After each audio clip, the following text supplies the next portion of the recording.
morning, everyone, and warm welcome to this Nefco seminar on accelerating biodiversity action with companies. It's my really great pleasure to see so many of you here at the stage here in Helsinki, and also the online participants, warm welcome to this event. My name is Tiina Kähö, and I will be your host today for the next 2 hours that we are going to have this exciting program. We all might know that today is the World Environment Day, very important day to celebrate biodiversity and to see really concretely how companies are tackling halting the nature loss. So that's why we are here today. But most importantly, as this is Nefco's seminar, Nefco, the green bank in the Nordics, has been running a pilot program on biodiversity, and today we are going to learn about how the program went and what are the results and achievements of the program. So we will have several biodiversity experts on stage, key people who made this happen. And then also we want to hear from you. So we encourage you to ask questions along the program. Here, who are here in Helsinki, we will have a microphone. Don't be shy, just put your hand up and take the microphone, and we will take questions. And then we also have, for the online participants, a Mentimeter Q&A possibility in the right spots. We will guide you through when it's the time to ask questions. But I'm not the official welcoming person here today, but Katariina Vartiainen is. Who is the Senior Manager in Environment and Sustainability at Nefco. So Katariina, please welcome to the stage and say the welcoming words. Thank you.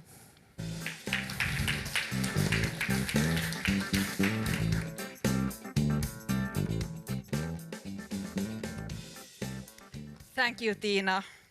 It was great pleasure to start the program today. On behalf of Nefco, I would like to warmly welcome you all here today. As the manager of this Nefco's biodiversity pilot program, I'm very excited that we can share our learnings and results today. First, we would like to thank the Nordic Council of Ministers that funded Nefco's biodiversity pilot program. And this is a great example of the possibilities and power of the Nordic cooperation. Our topic today is important because we all know that immediate action is needed to stop or even slow down biodiversity loss. We want to showcase today how a company, even a small one, or a financier such as Nefco, can go from mere risk and impact evaluation to tangible actions and outcomes for both climate and biodiversity. I hope that this seminar will inspire you and give you concrete examples how businesses, especially small and medium-sized enterprises, can act to protect biodiversity and halt nature loss. So warmly welcome. And let's make a great World Environmental Day. Thank you. Great. Super, thank you very much, Katariina. So now officially we have been kicking off the day. And now it's time for the keynote. So food for the thought for everybody on this important day and on this important topic. The keynote speaker has 20 years of experience making businesses more sustainable in Sweden and internationally. She's an educated agronomist with focus on sustainability, animal welfare, and earth system science. At the World Wildlife Fund, she works with connecting the dots between companies and biodiversity. So exactly what the pilot program has been about. So I'm really warmly welcoming joining us from Sweden today. Please welcome Camilla Välimaa, who is the Deputy Director in Markets and Finance and Expert Business and Biodiversity from WWF Sweden. Camilla, the stage is yours. Thank you. Good morning, everyone. Thank you for having me. I am going to talk about how biodiversity and climate are like two sides of the same coin, and you could also say then as a as a twin, where one goes, the other one, Siamese twin, where one goes, the other one follows. And today we can also say that they represent nature. And like you said in the beginning, we have worked with protecting nature for very many decades in our environmental work and sustainability work, so that nature can continue to provide for coming generations. And now we need to really focus on the heart of the matter, that is biodiversity and climate, and take the next step and scale up to the next level in our work. So I'm going to talk a bit about why this is important and some fundamentals about what and state of biodiversity. And finally, 3 send-alongs on what you can do, all of you can do to scale up and increase the pace on this work. Before I start with this, I just briefly want to say a few words about WWF. I represent Sweden, like Tiina said. In Sweden, it was founded in 1971. We don't have members, but quite a lot of supporters globally. And the thing that I really wanted to talk about was our mission is to stop the degradation of the planet's natural environment and to build a future in which humans live in harmony with nature. I'm not going to focus on human or social aspects today. I'm going to focus on biodiversity and climate. But we really need to make sure that we get human rights with us all the way throughout our work. And of course, animal welfare, what that is relevant. And we work, like Tiina said, I work with corporate engagement and market and finance. And why WWF work with businesses is because we see as a big driver, you are quicker to change than governments. You are closer to the resources, to the customers and consumers. So you're really a very important actor that also can support governments in that change. And of course, SMEs have a huge role to play because you're such a big part of the business community. You might also be more agile, even if you have less resources. So let's get going then. Why? A big why. Why this big focus on biodiversity, you could say? This is one why. World Economic Forum, you know them, meet in Davos, politicians, business leaders and scientists. And they also produce a risk report. And this is the long-term risks, it's 10 years risks for the global economy. And you recognize the first 4 connected to climate and also biodiversity, extreme weather events, critical change to Earth systems, climate, but also others, and then biodiversity loss and ecosystem collapse, and natural resource shortage. And you recognize also one of our old friends, pollution, in the environmental work at the end. So they are very concerned about this impact in the global economy. And I have seen a lot of figures, trillions of dollars on the worth of this services we provide, but double the GDP annually, etc. So, before I move on to the state of this and why we're so worried economically about this, I'll start with some fundamentals and some definitions so all of us can follow the journey here. We know that we have this natural greenhouse gas effect with keeping some of the heat from the sun's beams in our own atmosphere, so it's not as cold as out in the space. And we now know that we are heating up the planet and we have a more volatile weather. That as an agronomist, I know that weather has always been difficult for farming, but it's definitely more difficult now with more intensified floodings, it could be, or droughts, etc., globally and also in our countries. So we're very affected by, of course, the climate, and we've been used to a stable climate for 10,000 years. And it's not just us; it's also all the living things on the planet is also used to this stable climate. So today, climate change is one of the main 5 drivers of biodiversity loss. All these plants and species also need to try to adapt, and it's very difficult. So just looking at biodiversity, it is the variety of species, like I showed you some of the more exotic examples, the second circle here, but it's also the variety of genes, because all species need to be healthy and be able to survive the variety of genes. And then all of these species, of course, work together or live together in certain places, and that's what we call ecosystems. And the outer circle are examples of different types of ecosystems. So biodiversity is a variety of species, and let's not forget the plants and the fungi, and also the genes and the variety of ecosystems, because it's from the ecosystems that we claim to get services. I'm sure nature wouldn't put like that. But we depend on food, medicine, raw materials, energy, pollination. You know, every third bite depends on pollination. And soil, we lose topsoil, and it can be 10 to 40 times faster than nature can provide us back with that. And then we go back to carbon sequestration. Then all life contains carbon. You and me sitting here have up to 18% of carbon. So that's why also biodiversity and nature sequester carbon. All living things have carbon in it. And we breathe out carbon dioxide, and plants breathe it in and create structure and breathe out oxygen. So we're really dependent on having a diverse and functioning nature to also capture carbon. So we need biodiversity and variety of ecosystems and a stable climate. And this is, of course, then what the World Economic Forum is worried about, with biodiversity loss, and they are using the word ecosystem collapse. And of course, we've been focusing on this for a long time. You know, we have global targets for climate, and we are struggling to reach those. We have new global targets for biodiversity, global biodiversity framework, and you can see some of them here. We need to restore, we could degrade land, conserve more land. I think it's double what we have today. Stop extinction of species, and then again, there's a focus on businesses and their role to make sure that you know where you are, what impact you have, and reduce the negative impact. So what is the state of biodiversity then? Why do we see all these risks? One way to look at it is every second year, WWF provides a report, Living Planet report, comes a new one in October, where we've collected science where they looked at groups of animals. The population is a group of animals in a certain place. So say frogs in a certain place, we looked at those from 70s until now and say, how many are they?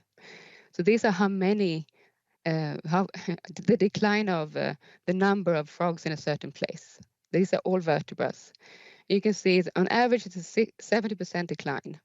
In some places and some species in the world, it could be 95%, Latin America and other places. So a lot of the steep decline since the 70s in our global value chains. We did our major impact on nature before 1970, and coming back to that. IPBES, the equivalent of IPCC, also then states that 1 million animal and plant species are threatened by extinction. It's 1 out of 8 or 1 out of 10, something like that. And you can say, how do we know if this is important or not for us then? Well, IPBES and the planetary boundaries, etc., saying we are going too far, we are pushing it too hard.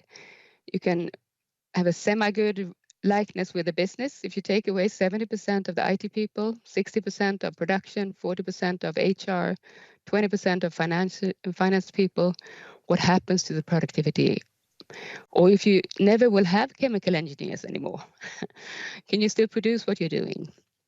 So that's what's happening with the ecosystem's ability to produce what we need. And we're not exactly sure where this species or that, what that's going to happen, but we're pushing it too far. And we've been doing this, of course, we've always impacted nature, but I'm sure you heard about the Great Acceleration. We did a big push and after the 1950s, where we got new, resources. We could use fossil fuels in a new way, bigger machines, pesticides, mineral fertilizers, and all of this, of course, for a purpose. We could, grow more food, for instance. But you can look at this and see that, okay, more energy use, more use of mineral fertilizers, more dams that are built, and then you can see the equivalent effect in nature. Eutrophication in all coastal areas in the world, carbon dioxide is increasing. So this great push is why we now are in a deep problem. Globally, you might be connected to global issues like, the overfishing, and quite frankly, we're everywhere. And you know about the deforestation issue that's still ongoing, even if we now have new legislation, and it's, a lot of work on this. And the new focus areas, we're focusing more globally on sand because we dredge out the rivers from sand and destroy those ecosystems for construction, but also for silica and for glass. So the new areas coming up where we push the limits. And this is another example of the conversion then. It's not just deforestation. This is the Cerrado. This was previously a savanna with a lot of biodiversity. And now we only have soybeans. And we know why we use what we use the soybeans for. So if you're a business then, and you look at your value web, you have all these global issues in your global value chain that might be really time sensitive. Stop deforestation now. But then when you're in the Nordic countries like we are, you also have a connection to our nature, right? And a responsibility for that. And we have radically changed our nature before the 70s in intensifying agriculture and forestry practices, and also damming up our rivers. So we're now struggling to get some free-flowing water back. And of course, when we look at the Baltic, for instance, this is the harbor porpoise in Tumlaren, and they're really, really threatened. And it's eutrophication, pesticide chemicals, microplastics, they are caught in nets, they are hit by boats, they are the noise pollution makes it hard for them to navigate. So they're really threatened. So with all of this, I'd just like to say that if you're in one of our countries, we have to work with our own backyard and the acute issues in the global value chain. This might seem very, depressing, but we have done a lot of work and we have to build on that. And actually science also gives us hope, because if we continue with the conservation efforts, you remember the global biodiversity goals there, we need to increase conservation and restoration, and also focus on creating much more value with less resources and produce in a better way, we can bend this curve on biodiversity and also then climate. Because we know we can get species back. You have all examples in all countries with an effort. We can't just focus on one species at a time anymore. We need to go to the root causes of the problem and also work on more landscapes and larger scale. So, what can you do? All businesses out there can scale up and increase the pace on this work. I'm sure you have already connected the dots on these global issues connected to businesses then. Physical risk, will we get the harvest that we depend on? Will there be flooding risks? Where I have my production? Risk of wildfires? Regulatory risks, well, you know all about these frameworks, or voluntary or mandatory. And we will get probably more of those until we get this house in order. And if they start with larger companies, it will also trickle down eventually to the smaller ones, right? And reputation and market, well, there's no difference on these topics and other sustainability topics. Are you connected to biodiversity loss? Are you part of the market change and the future solutions that we need? And it's good to learn more about this connection about biodiversity. We did reports for these countries. We looked at 100 largest businesses and interviewed some of them. And in these 2 years that's gone by, this report, it's well worth looking at. We see a lot more happening in the big companies on addressing these issues, and that will also then trickle down to the smaller ones. And in this, you can also see that there's no sector that doesn't impact biodiversity. Even if you're an AI programmer, you will need metals, you will need energy, etc. Of course, there are some that are more connected than others. And something that you can do is use your voice. This is an organization, Business for Nature, that gathers businesses that want to influence governments so that we actually help reach these global targets that also will help us to have resources in the future. So here you can find a lot of friends to work together with. And of course, you need to get your own house in order, and you can get inspired by Science Based Targets Network, or use that for climate, that has one for specific for SMEs. Science Based Target Network is a global organization with a lot of organizations behind it that try to help cities and businesses understand what part of this change is your responsibility. We've done it in climate, and now that comes for nature, and you can understand that's a big big topic. They are going to focus on land, freshwater, ocean, and biodiversity. And the first version of land and freshwater targets have come out. And as an SME, I'd say look at them for inspiration and see the direction they are setting. And you will recognize this now on land. No more conversion, reduce your footprint, and engage in landscapes to make sure that you increase biodiversity and carbon sequestration. And if you're going to say that you are, working with biodiversity in a good way, there are two focus areas. One is to be able to give nature more space and to recover, we need to radically improve our efficiency. And if there are people out there working with efficiency and saying nobody's interested, I'd say, yes, I'm afraid that is not such a hot topic, but it's really, really important. We have all these reports way back saying, okay, you can save 50% of the electricity in a country using all the, knowledge we have. And of course, we will save a lot of money and impact in nature compared to building out more energy and electricity production. So go on this one. And innovation, of course, we need innovation, but innovation has also put us where we are, right? We did innovate for good. We wanted these chemicals for something that we had a purpose. So make sure we innovate in the right direction. Sustainability in focus and also biodiversity then and climate. And at the core of the scope that everybody should focus on is one, stop contributing to further biodiversity loss. These are the 5 drivers from IPBES. These are the root causes why we destroy biodiversity. You recognize the environmental work that we've done. So we know all of these issues. We work with their successes and failures, and we need to scale up. Because we can't kill off biodiversity with one hand and increase it with another. And here you also see then climate change. That is one of the main drivers.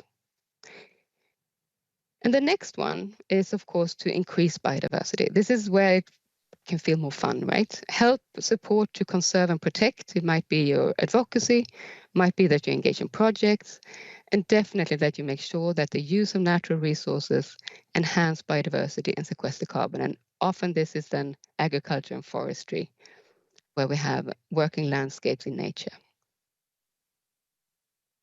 So the whole value web, globally and also at home.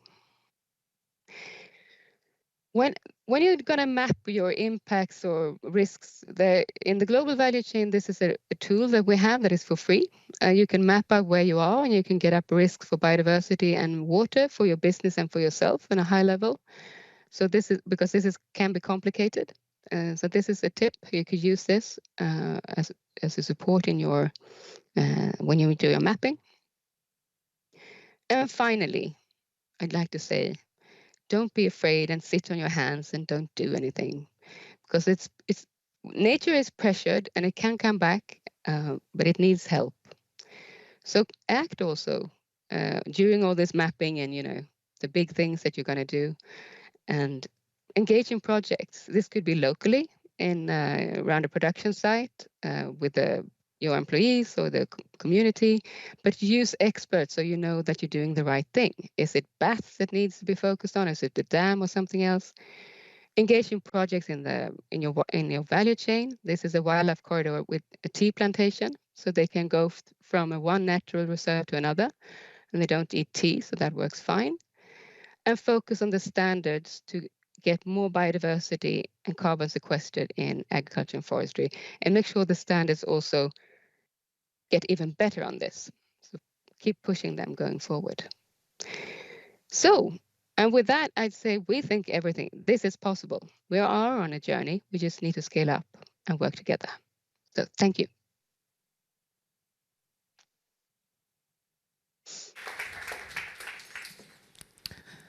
Thank you very, very much, Camilla. This was really, really fantastic and holistic, I would say, overview of the biodiversity action, not only globally, but also with particularly SMEs and companies.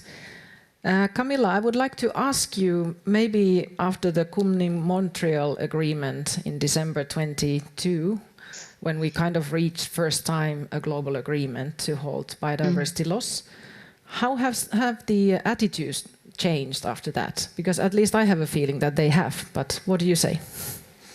Do you mean the attitudes in the business sector? Yes, especially in the business sector.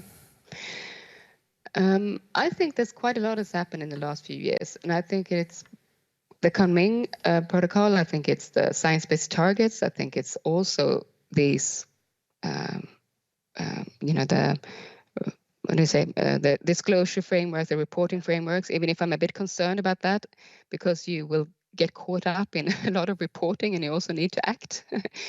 So I think it's all of that together.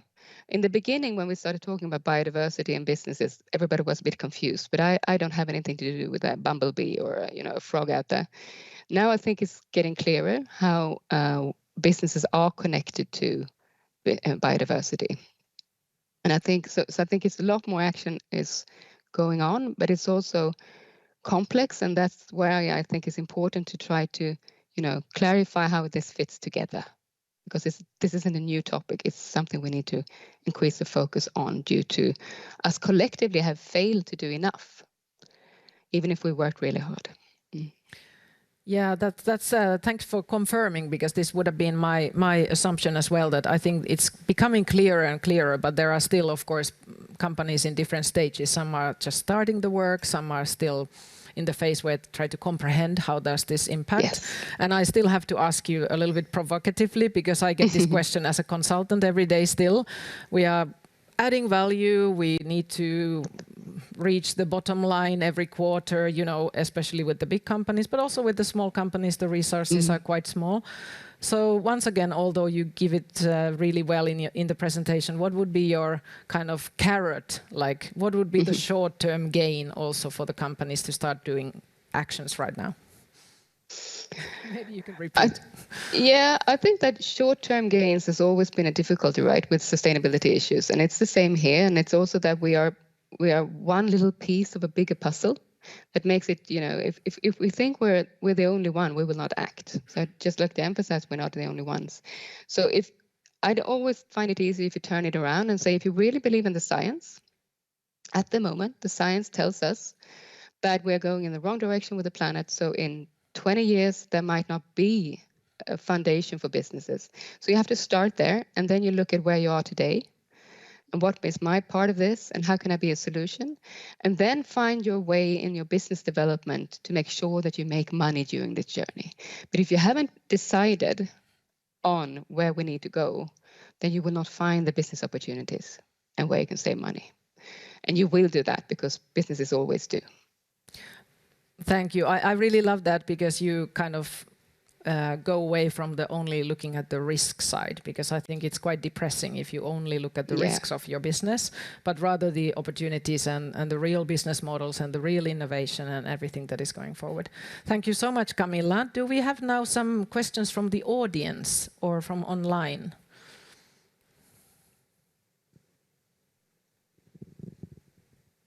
Yes, we do, actually, here in Helsinki, and you can see the instructions now on the screen, also online, for the Mentimeter. So you can use the QR code or enter the number in your mobile phones. But we have a question here in Helsinki. Yes, Please. hello. My name is Leena Korkeho from Lumocon. First of all, thank you for a good presentation to Camilla. I was wondering, do you have any companies that you could lift out as front runners in Sweden or elsewhere in terms of biodiversity actions? Or alternatively, if you don't want to name any companies, any specific innovative actions, real-life actions that companies have taken to protect biodiversity? Well, I think these good examples are always tricky ones. And I think that they also, like we said, that this is such a big part of sustainability work. We obviously work with some large companies that haven't, gone the whole journey, but they are definitely focusing on biodiversity and strategies and trying, to find ways both through this efficiency and innovation, but also in investing in projects and trying to look at all of these raw materials. How are we going to, make them more regenerative and sustainable? So that could be, some of those companies that also have some challenges left, IKEA and H&M, and Interface has been a very interesting one on globally on sustainability, that they really put themselves in the future and said, okay, we're going to have a carpet that is 100% recycled, carpet in, carpet out. And they worked with that for a long, long time. And then there's loads of good examples in various places, I think. Thank you. Thank you very much. Thank you very much for the question. And then we had another one. We still have time for the questions. Go ahead. Yes.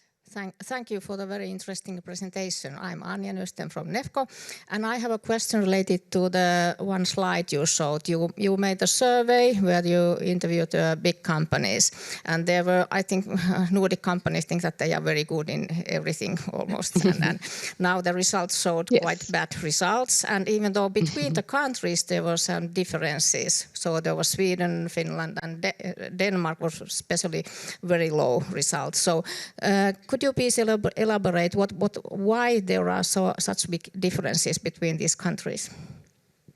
I think that the sample is perhaps a bit too small to say that, that to focus too much on the differences. But I would say we have if you look at Sweden and Finland, we have a lot of forestry-based businesses. Denmark has a lot of agriculture, right?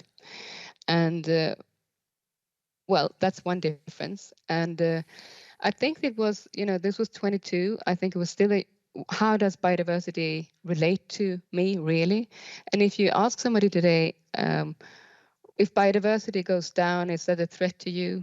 I think most will say, no, it's probably not good, but I can see how it immediately impacts me. So I think a lot of the business were in that place. But they also had an enormous interest in finding out more. So I think that they have really moved in the right direction. So and I think that to some extent I've been working within the agriculture field since '99 or connected to that. Sometimes when you are in that area, you are so closely connected to biodiversity and nature, so you really feel you know it all, and you have worked with these issues for so long. You have increased biodiversity, and you work with pesticides or whatever it is.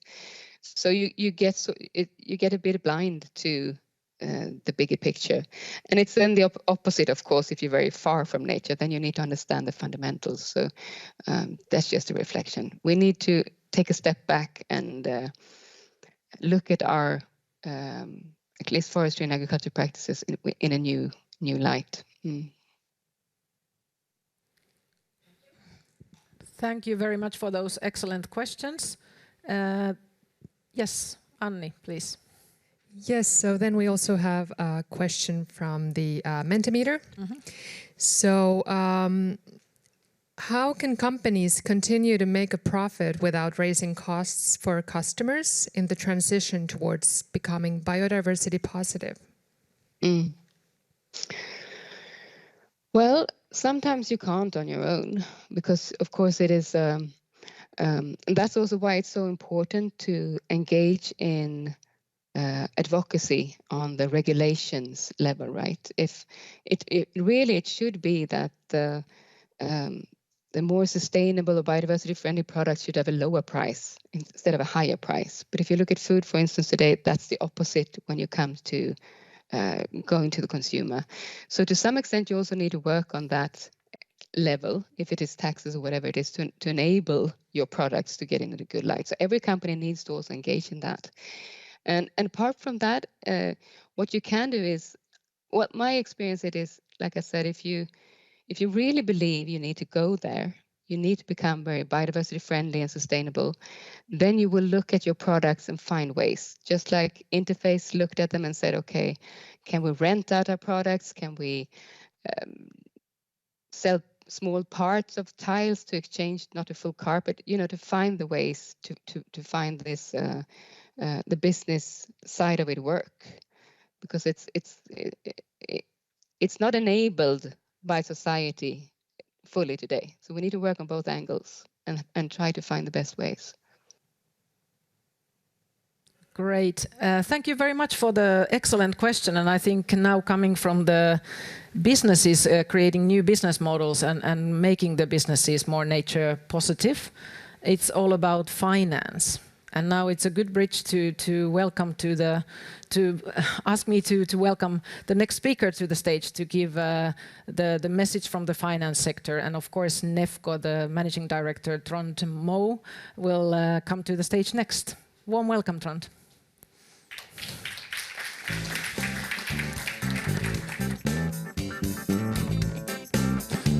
Thank you very much.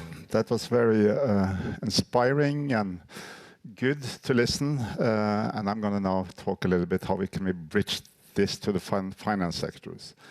My name is Trond Moe. I am the managing director of Nefco. We are an international finance institution owned by the 5 Nordic countries, and our headquarters is right here in Helsinki. We only finance green projects and green companies, and our focus is on Nordic SMEs with the potential to have a global impact on climate and or nature. I'm going to give a little bit forward here. Brief speech about why advancing biodiversity is both interesting and necessary for finance institutions. But first, in addition to financing many green companies and projects, we at Nefco, we also have an agenda to contribute to transforming the financial sector everywhere to be a force for good for the environment. This is necessary. I'm very positive it will happen, but it won't happen without someone leading the way and someone nudging and showing the way to go. And we hope to be part of that. Our vision is that all finance should be green. There is actually no reason why capital should flow to economic activities that harm the planet. Capital in our systems always flow to what gives the highest return. But we cannot anymore talk about return on investments and pure monetary return.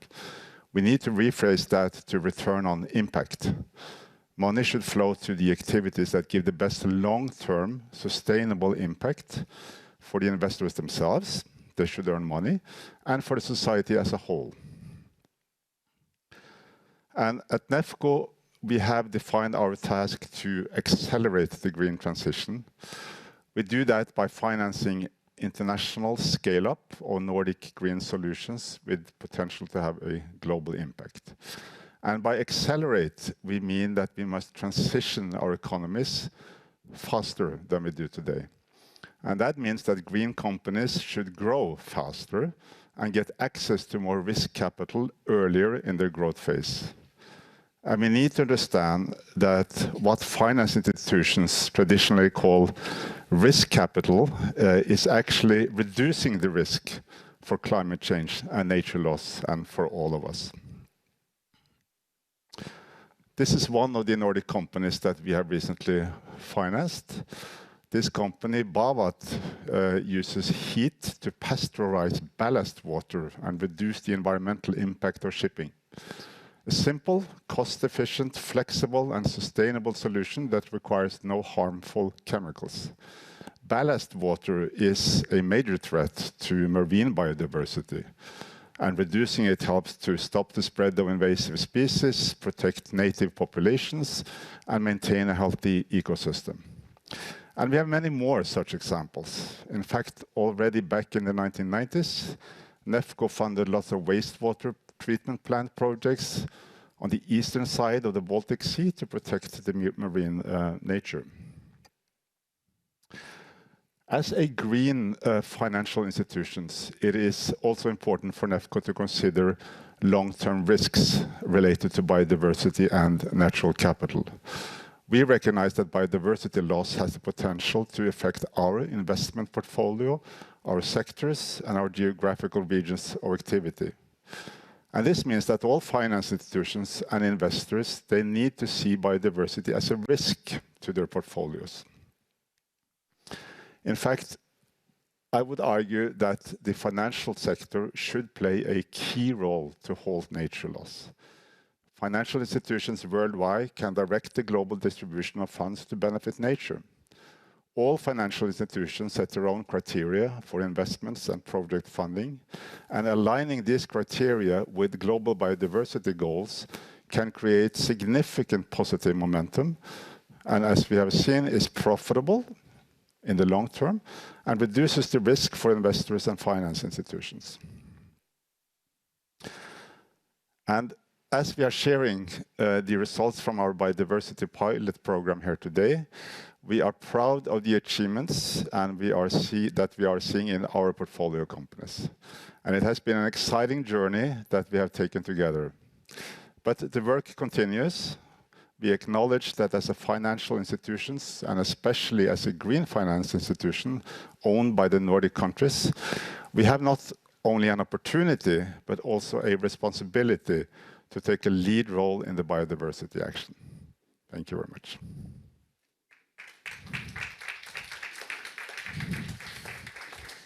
Super, thank you. Thank you very much, Trond, for your wise words and really giving an example how a financier can take action in a proactive way and actually have a whole mission to be green as a company or as a portfolio manager, I would say. So through the portfolio companies, you can truly make the impact as a financial institution. We just heard about it, and this is in the core of Nefco. But let's go now to the program that we are all waiting for. That's why we are here today. Why Nefco actually decided 2 years ago to take the jump and do something very concrete with the portfolio company. So Katariina, please welcome to the stage again and explain to us all a little bit about the program. Why did it start? What happened?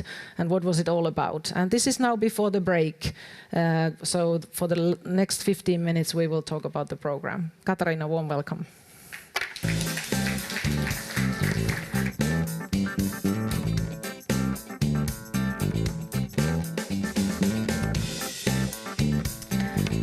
Thank you. Let me start by presenting you the reasons what you have heard actually in the previous 2 presentations, but as a recap, just going through the drivers for Nefco's biodiversity work. So we heard the first topic already in Camilla's presentation, that we know that there is an urgency to act now. The second point was already presented by Trond in a way that businesses are more dependent on nature than previously thought. More than half of the global GDP is dependent on nature, according to the World Economic Forum. It's very evident that companies will need to adopt sustainable business models which are aligned with planetary boundaries. Then also, financial sector has a role to play. Banks can really make a difference when they make finance decisions, when they set the lending requirements, and how they allocate capital. This is the actions that Nefco is already taking. And as Trond was also mentioning, for 30 years, or over 30 years, we have been already doing biodiversity protection work. So that's really embedded into our DNA. We were founded to tackle environmental concerns.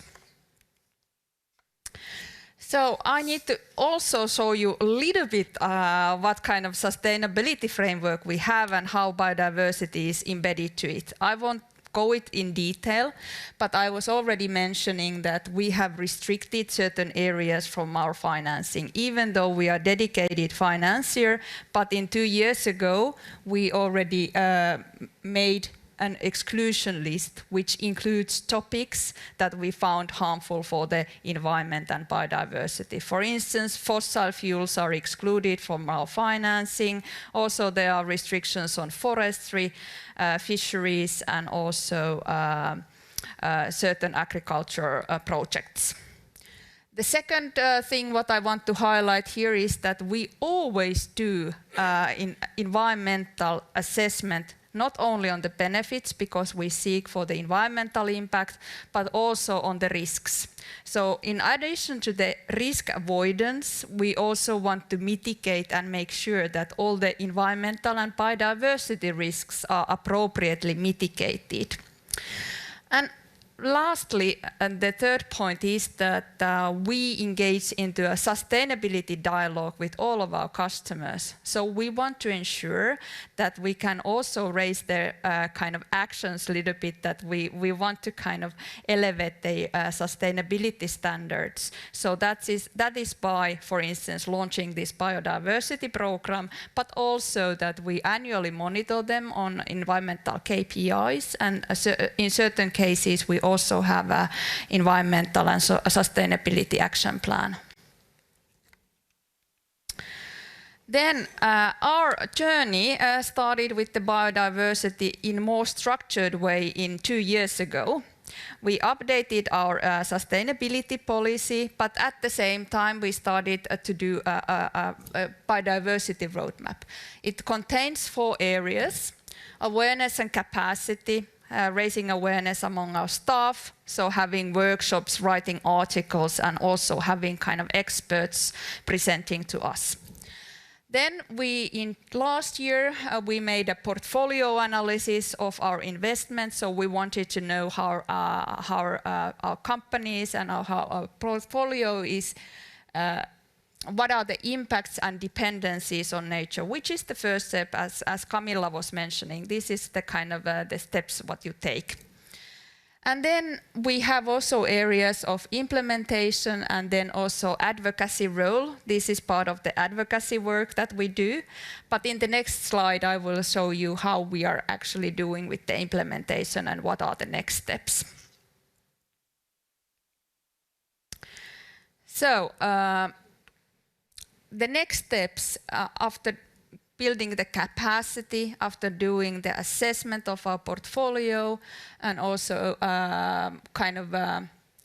doing the annual reporting, we still want to do the target and objective setting. So we want to kind of have concrete targets. We want to also continue our portfolio analysis and find suitable indicators. Also, we want to continue active engagement with our portfolio companies and continue dialogue with relevant stakeholders. So those are happening already this year and also for the years to come. Now, moving on to the biodiversity program. The program was launched also 2 years ago. So the purpose really was what has been discussed here. We wanted to move beyond risk management, which is very kind of the normal status quo in the market. We wanted to kind of start working together with our innovative companies, testing and piloting what does advancement of biodiversity work actually mean. And we wanted to also start learning by doing, rather than wait for the established methodologies. At that time when we started, there was no methodologies in place, not even the Kunming-Montreal Global Biodiversity Framework was not agreed yet. So that was also kind of a decision what we took, that we want to start advancing. We have these great companies, so let's try to do something together. So helping to act now and also inspire and create concrete actions. How was the program built? So it was very evident that we needed to start, as with our own operations, we wanted to start with capacity building and awareness raising. Many organizations we have heard already, the big companies and big corporates, but especially the small and medium-sized enterprises, they lack the resources and knowledge on this topic. What does it mean for our business? So we wanted to kind of start engaging with that one. We wanted to also see, because over 90% our portfolio is companies who are doing already climate action. So we are a green financier. So we wanted to see if we can close the gap between the companies that having already climate action in their strategy and agenda, could we bring nature there as well? So that was also kind of the first assumption and the first stage of the program. After that, we wanted to raise the ambition level and accelerate action. So we invited 6 companies voluntarily from our portfolio to become these pilot companies into our program. We thought that these 6 companies would be a sufficient amount of companies to create a kind of a learning platform or testing platform, raising the ambition on nature positivity. And then, of course, we wanted to lower the threshold, so also kind of that they would together kind of test and conceptualize their thinking around this topic. So what was asked from the companies and what was the role? That was also asked from, these companies were kind of thinking all the time that what do we get? What is the kind of essence here? So first of all, we explained to them that you need to dedicate a resource. Of course, they are scarce with resources. They are in scaling up in their operations. They are in the growth phase. So it was a great achievement that these companies really were able to kind of dedicate the resource. Then we were also saying that, okay, you need to be active and present in all of these workshops that we're going to have, that will be the knowledge foundation or kind of building the knowledge and also testing and sharing information between the peers. And then also one concrete action was what we said to them, that they need to prepare a biodiversity management plan. And also that you need to communicate about it. The problem is that nobody communicates about the great actions that they do, so we didn't want to shy away. So that we said to them, that you will need to also be proud of it, whatever we achieve. So pilot and test and develop know-how for 1.5 years. We had the last workshop in April this year, and we started in 2022. So we have been working quite long together. And then the promise was that they will become biodiversity pioneers. Now, let's take still a little bit look on the actual steps, and I will ask the program facilitator, Tiina from AFRY Management Consulting, to come and tell us a little bit about how would you explain, or could you explain, what was the approach that we were using? So how did we work with the companies? Thanks, Katariina. This is really my pleasure to also to highlight a little bit how the process went, and I think you already nailed it. It was learning by doing. The whole process. AFRY has been, of course, supporting Nefco in the whole program for now 2 years, as being said, and especially working with the companies, really rolling our sleeves and giving the support that is needed. And you have highlighted nicely here kind of the key phases of the program, and I think the beginning here, the capacity building, both in the Nefco side, like with your employees and the staff and the portfolio managers, and then at the same time with the pilot companies, was super important. And then it was a lot of brainstorming and a lot of workshopping, but that is really needed.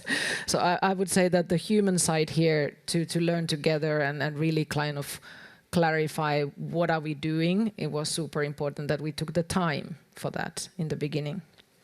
And then when we go to the assessment side, it's also very important, because that then gave us, and now I use the word risk, although we kind of agreed that that's a bit boring, we should go to the opportunities. But first you need to understand the risks, the dependencies, kind of have the risk profile of the company. And you mentioned the 6 companies, they are all very different. So actually the learning was that we understood that this is a real diversity of companies. And then, yes, after the break, we will hear from the companies what actually was happening. So you need a different approach with different companies and different kind of ways of going. And then in the third phase, kind of the peer review was very important, but also the very company-specific work, because now we go to the core, like what are the management plans, what it is in my company, and there we kind of were really supporting in a compensation calculations and real concrete facts, and also provided like examples of biodiversity management plans as a template to work on. And then in the next, these three are like a bit of a foundation. And then when we go to the purple ones, I would say that in the finalization phase, it was very much working with the companies of highlighting the benefits. So competitive advance that you are getting from having a management plan. How do you communicate biodiversity work to your clients and your stakeholders? And how do you use it in sales, practically? And then the final two phases are really supporting and guiding, and then having also meetings how to then get together the companies and what they have learned. Still one last question. What would be the main success with the approach taken? What do you think? What made it happen?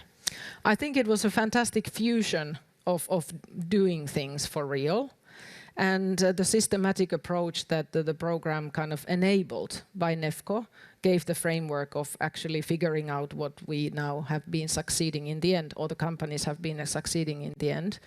So being a pioneer, being a forerunner, really starting working without knowing exactly what we are doing, has proven to be really successful. And I think we needed the time, if you agree. I fully agree. Thank you very much. Thanks, Katariina. Okay. Okay, thank you very much for the first part. I think we are now approaching to the break for 10 minutes. And before we go to the break, I want to remind you that there is this Mentimeter online. Maybe we can have it on the screen, so you can use your thoughts and reflections to the Menti, also here, who are here physically present, but online speakers. And then in the last part after the break, we will talk with the company. So don't disappear, come back. We will have a great panel, and then we still talk about the achievements that we have made. Thank you very much.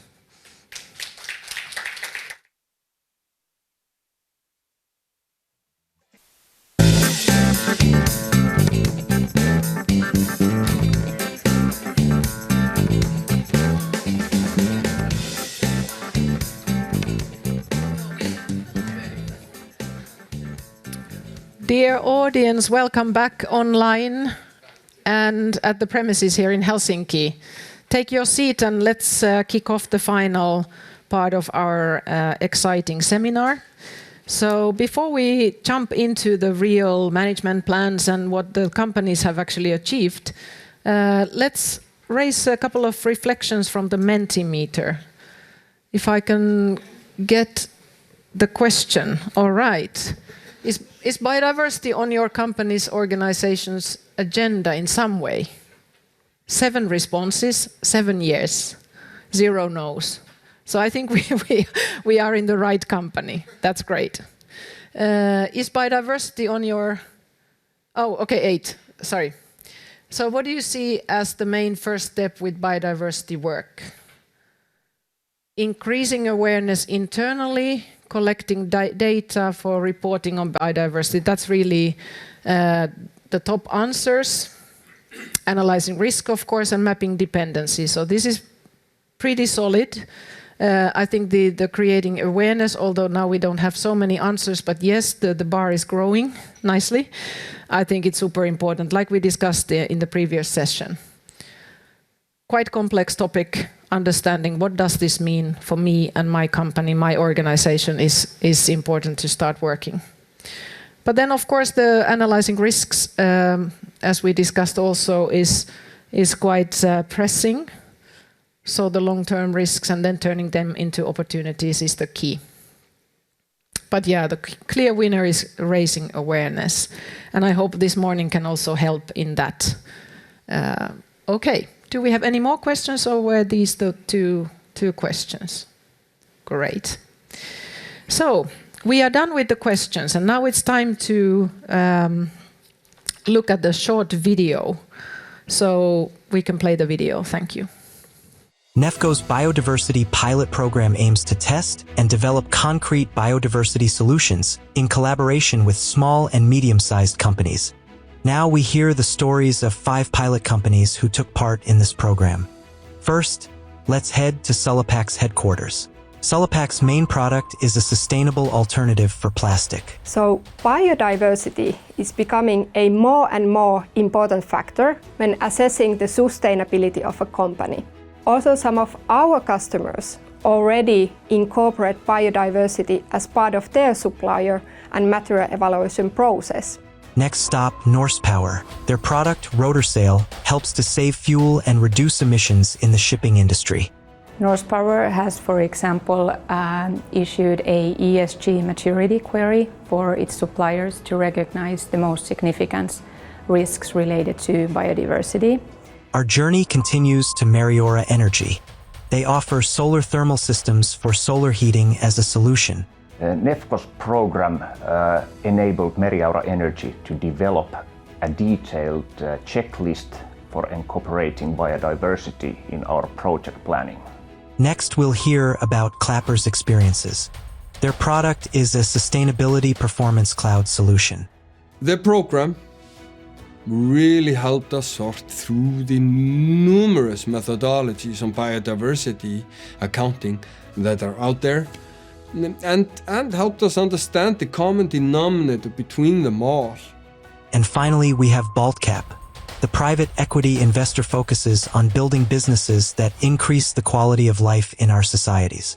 During the program, we gained a lot of knowledge about biodiversity. It is important for us to have the practical tools and KPIs for biodiversity, which is a new field for companies seeking to improve their environmental performance. Nefco's biodiversity pilot program provided Nefco and the pilot companies with the knowledge and tools to continue integrating biodiversity work into their businesses.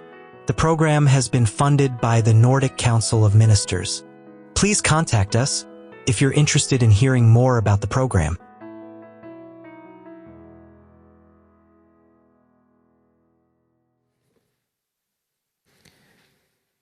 Okay, let's start with the panel discussion now, and I would like to welcome to the panel now Petra Nars, Procurement Development Sustainability Manager from Norsepower, Jon August Torstesson, the CEO, co-founder of Klappir, and Esko Pettai, Sustainability Manager at Meriaura Energy. So please have a seat.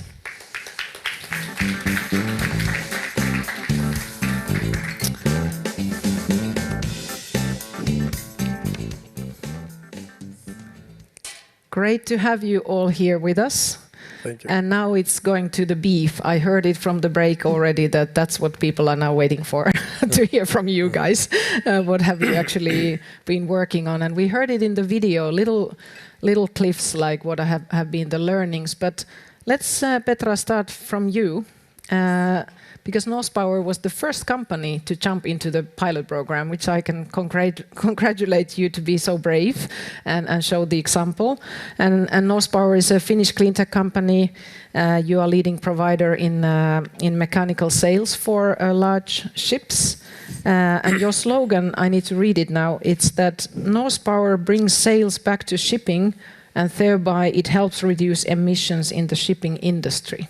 Exactly. That's quite a task, I must say. It's a global task, and it goes to the whole value chain and to the supply chain. Yeah. And you've been taking really the biodiversity pilot program also these topics into the supply chain, which I think is quite ambitious. But can you elaborate a little bit?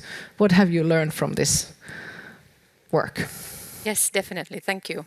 Well, yes, as we are a manufacturing business and we outsource much of our assemblies and production. So therefore, it's sustainability in our supply chain is very the essence of the sustainable value in our value chain in general, and the business biodiversity topics thereof as well. So during the program, we really learned that as many of our suppliers, for example, are located in Asia. So there are many, very country-specific risks present where many For example, in China, there are many risks specifically associated with nature that we really need to take into account. Besides that, we recognized many, risks related to supply chains, how they may affect to our reputation, so to say. We consider these biodiversity, impacts kind of similarly as we take, emissions in scope 3. So in our supply chain, we have recognized they could be associated, to resource use, water management, for example, transportation, human resources, of course, in a sense associated to different social risks thereof. And yeah, they are really challenging tasks, so to say. And we have, during this program, we have issued this sustainability maturity query, for example, for our supply chain to really understand where our suppliers, especially those core suppliers, where they stand in terms of these sustainability topics and biodiversity questions. And what we learned during this questionnaire was really that these, of all these questions we asked, these biodiversity related topics were really the toughest ones. That something that companies are not that well aware of, at least in those market areas where our suppliers are located. So it's really an interesting journey, and we are now only in the beginning of it, raising awareness with our suppliers and trying to learn what are those, improvement actions we could recommend our suppliers to take action on. You said it really well when you said that it's kind of similar to the emission side. Like if you talk about the supply chain, it's about material, water use. These are quite typical environmental topics that we are used to handling. But what has been the most, if I still ask, what has been the most difficult one for maybe the suppliers or the supply chain, like let's say the Chinese players to maybe grasp that this is now about biodiversity? Or is there something that you could maybe give an example that we could understand what the work has been? Yeah, I would say that it's exactly that. For example, if we really want to measure where we stand in terms of these biodiversity topics, so availability of data, for instance, it's a challenge. Yeah. As with many of these companies, we really need to start with baby steps from the very basics of what are the very material impacts. What do sustainability mean in their day-to-day operations? Yeah. So you have found the questionnaire being useful. Definitely. Yeah. Great. Just to really map the most material impacts, risks, and opportunities as well. Thanks, Petra, a lot. Let's continue with you a little bit more. But now let's go to Jon August, to you and to Klappir. You are an Icelandic company. You are a software company. So not like the obvious big risk land using company. And you actually, your sustainability management software, you say that it revolutionizes how sustainability reporting is going to be. Yeah. So what can companies report about biodiversity then? Maybe I'll start a little bit about talking about how we started in this biodiversity. Please do. Because we were thinking, what can we do? Why are we here? Yeah. And it took us a while. It took us time. I think we were the latest to start up. But in the background of the company, we were discussing a lot. Because in reality, we are a positive impact company. So we are looking at our clients in the value chain instead of the suppliers. And we were thinking at the same time as we started, the newest CSRD standard was coming, or regulations. Directive or regulation was coming with all these huge standards on environment, on social, and a small part of it was governance. And one of the standards in the CSRD is biodiversity. But in reality, all the standards are about biodiversity, climate change, water and pollution. Environment exactly. So we really dig down, and we dig down also in our stakeholder assessment. So we said, okay, we are an impact company. We want to impact. We want to understand our stakeholders. Who are our stakeholders? That are the advisors. That are our customers. That is the government and so forth. So we took a very good time in stakeholder assessment. And that meant that we, for example, said, okay, this is so huge job to change our software, upgrade our software, that we will not be involved anymore in advisory. They are our advisory companies. They are our stakeholders. They will be our partners. So we moved the company into completely focus on the software. And in that part, software is not only a software, it was a platform with a huge maritime part, it was a huge port optimization, it was a huge climate change optimization and so forth. So, but we needed to look at data collection. Data collection on biodiversity is completely different with climate data collection. So we had to build a completely new data collection platform in the software. And so on, and so on. And we had to build up a new reporting because then we have 1,300 data points in this new directive. Yes. But it is not correct. The data points are maybe 2,000 to 3,000 because in the directive they talk about scope 3. But scope 3, that means 500 data points. And this was a huge task, and we have been working on this. And this project, this biodiversity project, has been a key for the further development of Klappir. And today we have 6 companies that are pilot companies, big companies, maritime companies, 1 bank, 1 car dealer, and a retail company, very biggest retail company in Iceland, and so forth. They're all there. And we built up a customer advisory group. We built up a advisory customers or a group with advisors to help us. We have 20 advisor company working with us today. Some of the biggest in the world. And so we have a huge impact on our environment. And we are starting on piloting this now, and we will release the first reports or the companies in 2025, early 2025, and it will be a limited version. But we feel that when we have the software ready,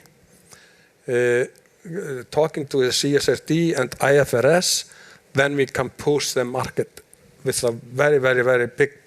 We have a huge number of customers, and we will push the whole market and our customer base toward biodiversity, climate change, pollution, and so forth.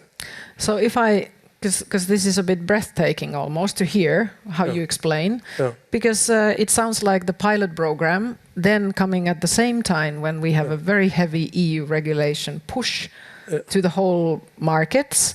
You have actually really been focusing on renewing what your company is all about, and then defining the roles also with your stakeholders or your partners, right? I think it's pretty amazing in a couple of years, and the work is now continuing, of course. We have been so happy about this project, and it has changed us, and it has made us. We are absolutely the leaders in software development, the platform. We are not mixing together advisory services and software, and we will make the best software available. I trust you. I trust you on that. So maybe a little applause to Klappir now is kind of appropriate. But I have to ask, I know your answer, but you believe that this is a competitive edge, of course, because you're an impact company, and now after the learnings and defining, you will compete in the markets in a way that you can win, right? Absolutely. The big change for us was also to stop making advisory. And it was hard for us, it reduced our revenue, so it was a tough decision.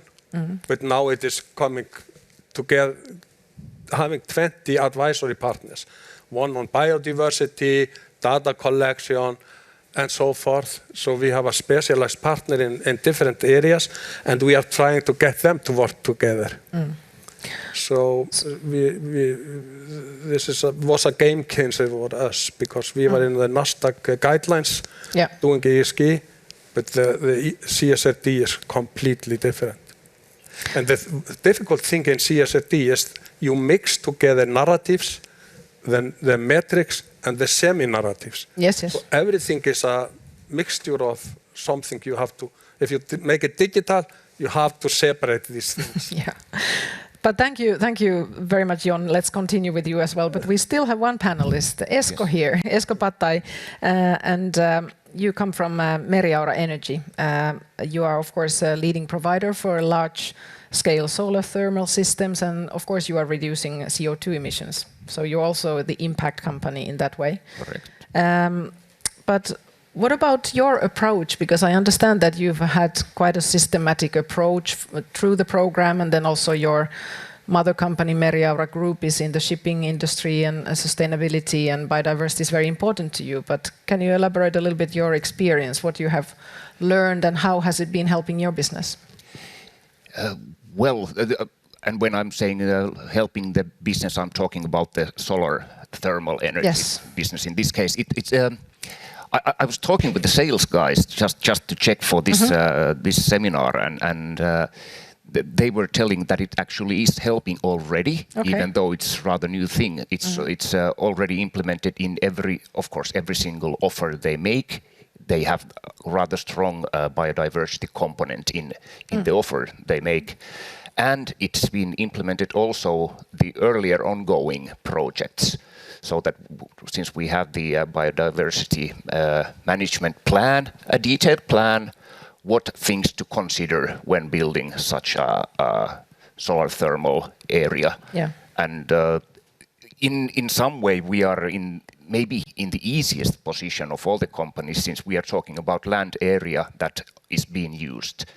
And the optimal case is that we have a sort of almost like a wasteland kind of a place which has very low biodiversity, and then the solar thermal system is built on it, and the biodiversity is considered in every possible way with the local people, local experts, and then we can introduce or plant species that are wanted in that area. And there's grazing animals and places for insects and all kinds of creatures to live. So it's that is the approach, and we want it to be biodiversity positive. That's fantastic, and I'm thinking, because now solar thermal power kind of areas, like you said, they are mostly in the wasteland or not so biodiversity-rich areas, but it can be. And I'm now asking you if that is because you say that the sales guys are already saying that it's helpful, that it's now going to so early planning and so early strategy with you, the biodiversity topics, that then we can avoid those conflicts maybe that might come with the license to operate even. I hope so. And for the whole industry, it is essential that people have positive attitude towards it. So not clear-cutting huge areas of pristine nature just in order to set up a solar energy park over there. So, how have you been interacting with your clients then? How can you tell a little bit about that? I can tell very little about that, since I'm not personally haven't been involved in that, but I was asking my colleagues and they gave only positive answers. So obviously people who are ordering solar thermal plants are already thinking about the environment most likely. So it's a mutual agreement that everyone wants to the biodiversity to do well. It sounds like very positive kind of snowball rolling and kind of the approach you have taken. Do you know that is it very different from your competitors, or do you kind of? That's another thing I don't know enough about our competitors, but I would say that I really believe that something like this has to be done if you want to keep competing in this business. It's a necessity. It is. It is. Otherwise, the company will go extinct. Yeah, like we have heard today. Yeah, like the species we don't want to get. No. What about you, Petra? How has the interaction with your clients and how has this work kind of influenced on your interactions or overall? What would you say? Yeah. Well, I would say that so far. There's been surprisingly little pressure from the customer side on taking action on these, let's say in general, ESG actions. Yeah. But as we are operating with large players in maritime sector, which in the coming years will be obliged by this new regulation in EU. So we definitely expect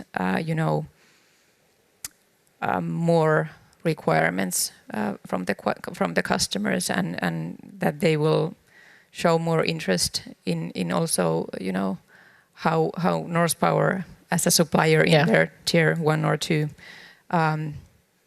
manage sustainability, and of course then these biodiversity issues as part of it. Now when I'm listening to you all, I can see that you have kind of achieved quite big steps during the program, depending of course on your company, and I can also hear that the push is not so strong from the clients yet, right? And maybe in the supply chain it's still a lot of learning, a lot of data gathering, a lot of kind of capacity building. So what would you say then that has been the most difficult part during the program? Who wants to start, or what did you do to overcome that? Have you had any struggles, or has it been an easy ride? Esko. I must say, since I specifically asked this from the guys who are hands-on, and they told no pitfalls, no problems. Oh my God. So then it has to be applauds to Meriaura as well, right? Any other challenge? Yeah, Esko, would you like to continue? But myself, I'm pretty much, unfortunately, a guy in the office kind of a person, so I haven't had a chance to. We forgive you that. Yeah. Petra, do you find anything that you would like to reflect now that you have found the most challenging? Well, if we still talk about the supply chain, so I would definitely say that it's a constant battle, as we may be in a kind of different stages in terms of how we manage and perceive sustainability, and what kind of actions we take as a company, and what to expect from our suppliers in terms of not to compromise too much of other commercial aspects then, as many of those or our suppliers are still learning, so to say. So exactly. I think this is definitely a challenge on how to what kind of action to take, and what kind of start with maybe recommendations instead of putting some criteria, for example, in place. But this is something that we are indeed working on. Constant battle and baby steps, and you've taken a kind of a cautious approach. Jon August, what would you say? Add to what you're saying, I think most of our companies working with us, they are struggling getting the data from the supplier chain. And we are guiding them to get activity-based data, and we are trying to push that forward. But many give up and say, okay, we just use spend-based data. Spend-based data means that you are so much failure in the database that you cannot use the database anymore, because if you buy an iPhone in Finland, it costs 100 kroner, and if you buy it in South Africa, it costs 50 kroner, Or if you buy the beer on the bar at 5 o'clock, it costs 1 krona and it costs 10 kroner in the afternoon. So it is, if using spend-based data, completely destroy your database. So it's very important for production company like you to push for activity-based data. But they don't have it, and that is the problem. So it's very difficult and it takes a long time to get this data correct. It has been a struggle with our company, and I can hear you are struggling as well. Yeah, and in the end anyway, the data will not solve the problem eventually if the actions they take do not exist, for example. Yeah. What do you do with the data? Yeah, exactly. I'm suffering with that too. Yeah, you are suffering. CSRD is on my table at the moment. So, What would you say now after being part of this kind of pioneering program? Has it been helpful to have other companies that are very different from yourselves? Now you're sitting here together. We've had some sessions together before. Is there any peer learning or some learnings that you would like to share from that perspective? Well, at least peer pressure. So since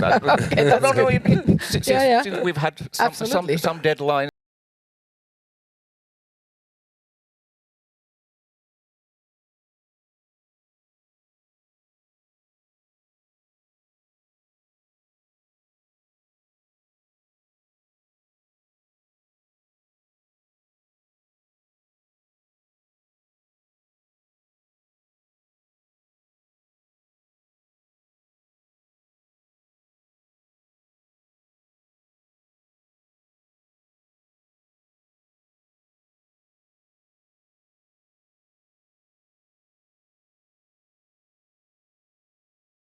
There, as we did within the project, we have a very extensive action plan now in place, a very concrete one in terms of actions, what to take, and of course those are spread on a longer time frame, but still we at least know where we are going.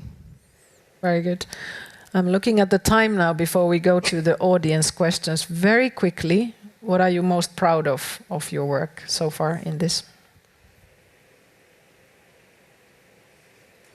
Or somebody else can start. Jan-Augur, maybe? Yeah, I'm most proud of our customers. They are so positive and they are so willing to push the bar up and more data, more information, better management plans. So I am very proud of them and look forward to work with them. What about you, Esko? I would say being able to work in a company that actually is improving the environment, and the whole group is at least very strongly trying to improve. And very committed. Yes, yeah. So that's important. Yeah, I would maybe also say that we have also incorporated these biodiversity action points into our group level ESG roadmap as well. Yeah. So they are, as said, the group and management is also committed to making these actions happen.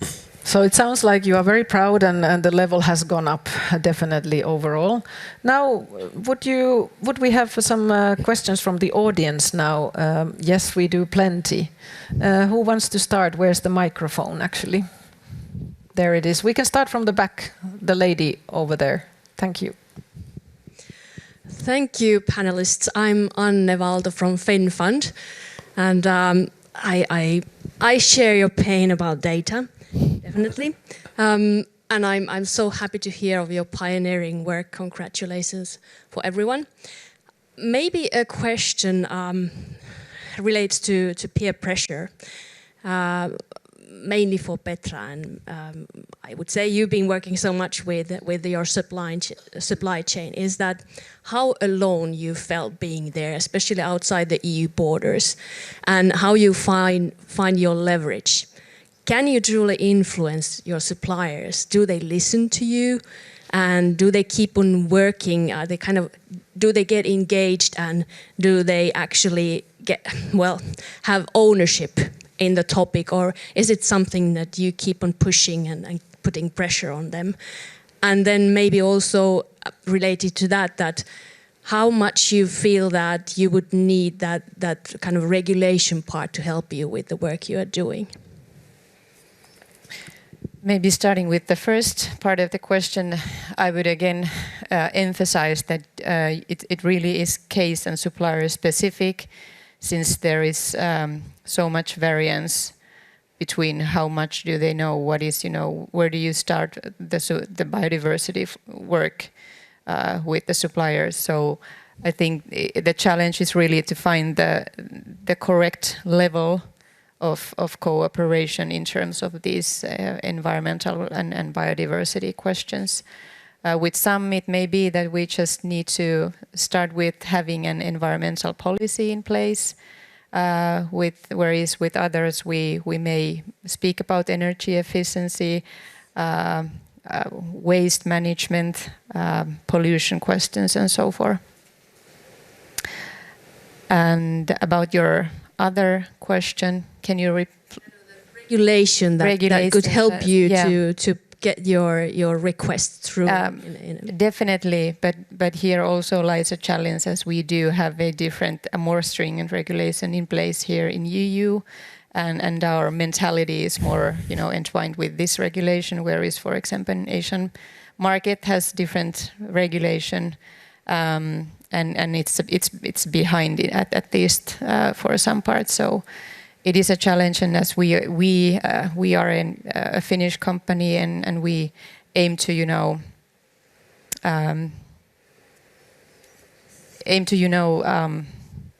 spread the standards as we see them from our perspective in EU, where we operate, and concerning the European legislation.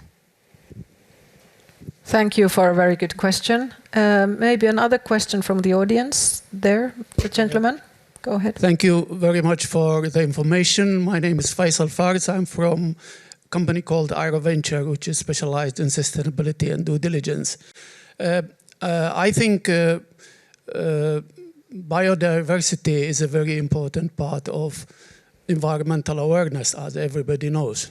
And in Nordic countries, we don't have this problem. We have a lot of awareness, but people who do, like Petra, work with abroad, I think you need to have a very tough regulation. In order to succeed, you need to have a very tough regulation and clear guideline and tough due diligence.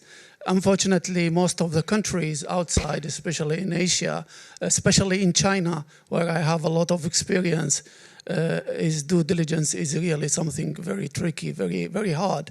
And in order to show your idea about biodiversity and environmental awareness, you need to be very clear guideline to them, and to visit them and to see their production.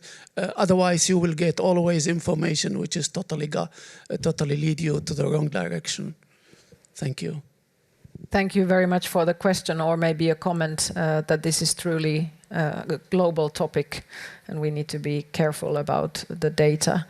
Do we have any online questions? I'm now asking because I'm looking at the time, maybe? No? Okay, but then who was next? I think the gentleman over here was the next one. We still have 2 minutes, so I would ask you to be quite brief, thank you. Okay, Sam Sahanen from the Finnish Climate Fund. Thanks a lot for sharing your story around concrete actions. It was really interesting to hear. I may sound like a sort of broken record. That's been asked in different ways, but maybe to put it shortly, you work with clients who are aware of these issues and they take them into account because of your business. But how do you see, how far can you go with voluntary measures in the way that your clients or customers need to be just aware of these? And where do you see the point where regulation needs to jump in and sort of take it the whole way through? I see Esko now. Yeah, please, go ahead. My experience is mostly from shipping, but I would say that we need regulation very quickly. We needed it 30 years ago, so we are way late with the regulation in this regard. So the voluntary things only go this far. Price still matters a lot. The voluntary things go further in Nordic environment and with Nordic companies, but yes, we need very strong regulation, unfortunately. Thank you very much for the third question. Now we don't have time for more questions anymore, but I would like to maybe summarize the discussion as we discussed also during the break, that if we only rely on the voluntary matters, maybe we reach 10%, but then the 80%, 90% needs to come also by little push. Let's put it this way. Final comment, very quickly, please. What would be your advice now to the SMEs who are listening today, who are wondering where to start? What would be my first action? What is your encouragement to other companies? Please, very shortly, if I may. What we do together with our companies that are using our software is, we start with a management plan. We start with the double materiality. And from double materiality, we adjust the software. And in that phase, the company say, okay, I can, this is complex, this is difficult. And we always say there is no silver bullet in this. It takes 4,000 hours. And they have a problem also in the company. They have one of the stakeholders they need to communicate with is the CEO and CFO. And that is a very difficult discussions because they are not only, the stakeholders is not only the outside environment, it is also the inside, Getting the CFO involved is difficult. Getting the commitment, start working, push hard, right? Thank you. Exactly. Esko. Well, I try to say something positive. Biodiversity allows us to do positive actions. In climate-related things, it's mostly reduction of emissions, but here we can do some positive. And then it's also PR and good publicity and so on. That's great. And Petra, final words. I would also say, especially regarding these positive impacts, to think and act locally. So it's really much easier to find some concrete action by thinking and acting locally. Fantastic words from all of you, and I really would like to thank you warmly participating in the program and now sharing your insights with us all. Applause to the companies. Thank you very much. Thank you very much. Thank you very much. Thank you. Thank you.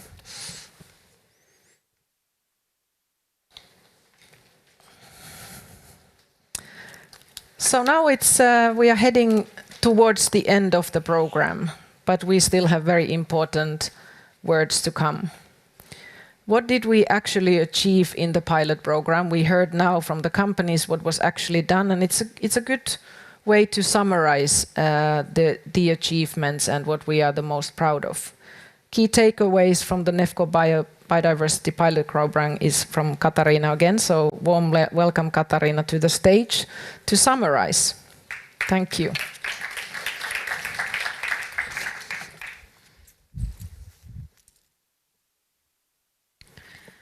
Thank you, Tiina, and thank you, dear pilot companies and pioneering companies. It was great messages that you were delivering.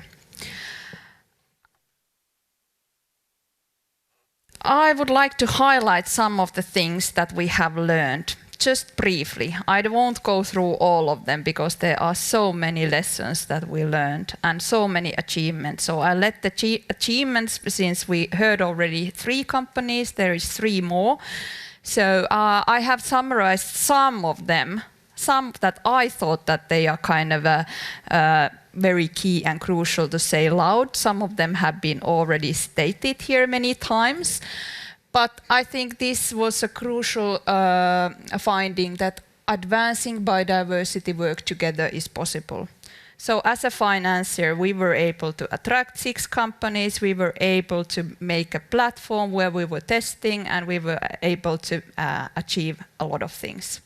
It's also a great achievement that all these 6 companies were able to develop their biodiversity management plans. So that was a key success here. Also that what we were also in the beginning thinking that you need to have the knowledge base so that everybody speaks the same language and understands what does biodiversity mean for our business and what does it mean in general. So creating knowledge is very crucial. Also, when you start advancing with your work, you need to understand how is your business dependent and impacted on nature. So that's also kind of one of the key actions to take. So really to understand how you depend on nature, and then also start aligning the actions on those. So what is kind of the key issue that you want to tackle there?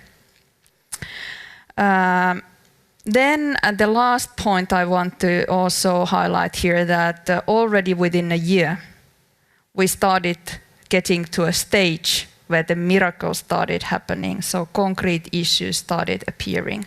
So that was a very valuable achievement. Then a few more. We heard already from these 3 different companies. We had various sectors and various businesses involved. So action can take many forms. So it can be a local action. It can be that you engage certain NGOs, certain stakeholders in your area to cooperate with you or do some activities. It can be managing supply chains or even looking at your raw material sourcing, such as in the case of Sulapak, which wasn't on stage today.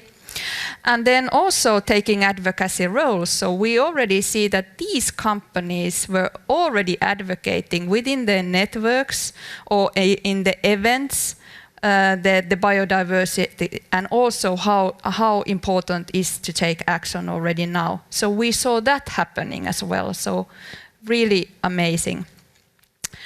Also, we want to acknowledge and celebrate that fast action is possible. And also we heard from the companies that it can bring competitive edge or advantage. So that has happened. So all in all, this has been very inspirational journey.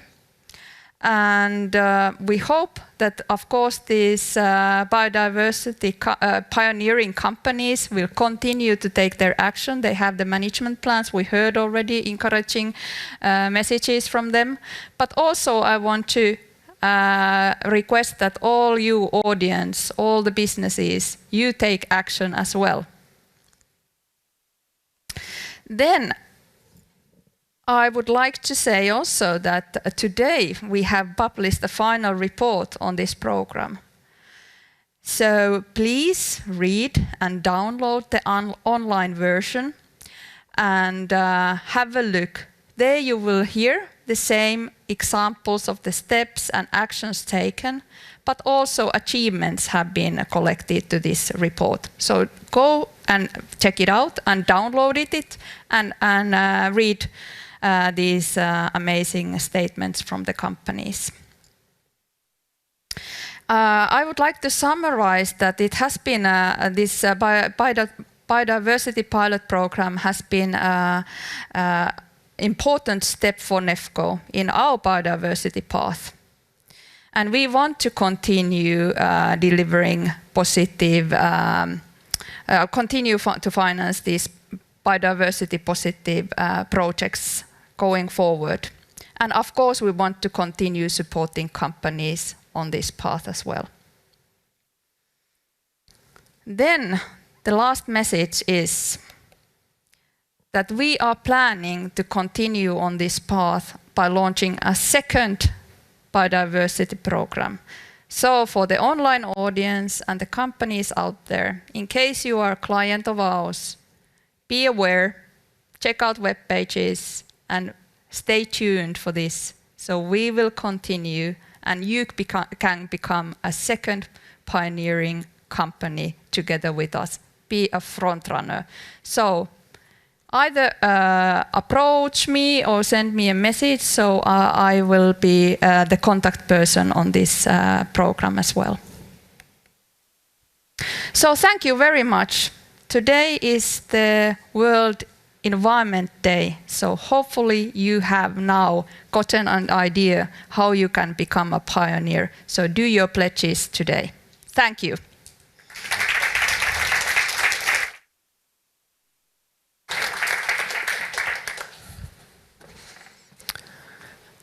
So thank you very much, Katariina, for your great final words. I don't keep you much longer anymore because these were the final words and very important ones. You've been leading the program and you've been kind of the driving force in this whole project. So I thank you personally also for that. It has been fun to work together on this, and more will come, as you saw in the autumn. So I would like to wrap up and thank you all the speakers that have been attending today for your really insightful and important messages. And then, of course, the live audience here in Helsinki and online. You are coming from all over the places, which I'm really grateful. So I hope this has been a very insightful morning for all of us. And I just repeat as a parrot what Katariina already said. Download the final report, stay tuned for the next program, and let's celebrate World Environment Day in a good way and continue our work in biodiversity protection. Thank you very much all from my part. Thank you.